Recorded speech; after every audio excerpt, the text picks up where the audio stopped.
സഹോദരരെ, വിശുദ്ധ പൗലോസ് ശ്ലീഹ തീത്തോസിന് എഴുതിയ ലേഖനം 2-ാം അധ്യായം 6 മുതൽ 10 വരെയുള്ള തിരുവചനങ്ങൾ. നീ എല്ലാ വിധത്തിലും സൽപ്രവൃത്തികൾക്ക് മാതൃകയായിരിക്കുക. നിന്റെ പ്രബോധനങ്ങളിൽ സത്യസന്ധതയും ഗൗരവബോധവും ആരും കുറ്റം പറയാത്ത വിധം നിർദോഷമായ സംസാര രീതിയും പ്രകടമാക്കുക. അങ്ങനെയായാൽ എതിരാളികൾ നമ്മെപ്പറ്റി ഒരു കുറ്റവും പറയാൻ അവസരമില്ലാത്തതിനാൽ ലജ്ജിക്കും. അടിമകളോട് യജമാനന്മാർക്ക് കീഴ്പ്പെട്ടിരിക്കാനും എല്ലാ കാര്യങ്ങളിലും അവരെ പ്രീതിപ്പെടുത്താനും നിർദ്ദേശിക്കുക. അവർ എതിർത്ത് സംസാരിക്കരുത്, ഒന്നും അപഹരിക്കുകയും അരുത്. എല്ലാ കാര്യങ്ങളിലും നമ്മുടെ രക്ഷകനായ ദൈവത്തിന്റെ പ്രബോധനങ്ങൾക്ക് ഭൂഷണമായിരിക്കത്തക്ക വിധം പൂർണ്ണവും ആത്മാർത്ഥവുമായ വിശ്വസ്ത പുലർത്തണം. നമ്മുടെ കർത്താവായ മിശിഹായ്ക്ക് സ്തുതി. സഹോദരരെ, വിശുദ്ധ ലൂക്ക എഴുതിയ സുവിശേഷം 11-ാം അധ്യായം 5 മുതൽ 13 വരെയുള്ള തിരുവചനങ്ങൾ.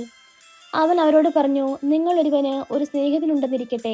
അർദ്ധരാത്രി അവന്റെ അടുത്ത് ചെന്ന് അവൻ പറയുന്നു, സ്നേഹിത, എനിക്ക് 3 അപ്പം വായ്പ തരിക.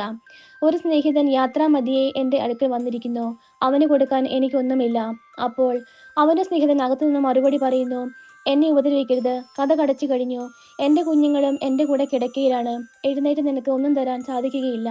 ഞാൻ നിങ്ങളോട് പറയുന്നു, അവൻ സ്നേഹിതനാണ് എന്നതിൻ്റെ പേരിൽ അവൻ ഒന്നും കൊടുക്കുകയില്ലെങ്കിൽ തന്നെ നിർബന്ധ നിമിത്തം എഴുന്നേറ്റ് അവന് വേണ്ടത് നൽകും. ഞാൻ നിങ്ങളോട് പറയുന്നു, ചോദിക്കുവാൻ നിങ്ങൾക്ക് ലഭിക്കും, അന്വേഷിക്കുവാൻ നിങ്ങൾ കണ്ടെത്തും, മുട്ടുവാൻ നിങ്ങൾക്ക് തുറന്നു കിട്ടും. എന്തെന്നാൽ ചോദിക്കുന്ന ഏവനും ലഭിക്കുന്നു, അന്വേഷിക്കുന്നവൻ കണ്ടെത്തുന്നു, മുട്ടുന്നവൻ തുറന്നു കിട്ടുകയും ചെയ്യുന്നു. നിങ്ങൾ ഏതൊരു പിതാവാണ് മകൻ മീൻ ചോദിച്ചാൽ പകരം പാമ്പിനെ കൊടുക്കുക, മുട്ട ചോദിച്ചാൽ പകരം തേളിനെ കൊടുക്കുക? മക്കൾക്ക് നല്ല ദാനങ്ങൾ നൽകാൻ ദുഷ്ടത നിങ്ങൾക്കറിയാമെങ്കിൽ സ്വർഗ്ഗസ്ഥനായ പിതാവ് തന്നോട് ചോദിക്കുന്നവർക്ക് എത്ര അധികമായി പരിശുദ്ധാത്മാവിനെ നൽകുകയില്ല.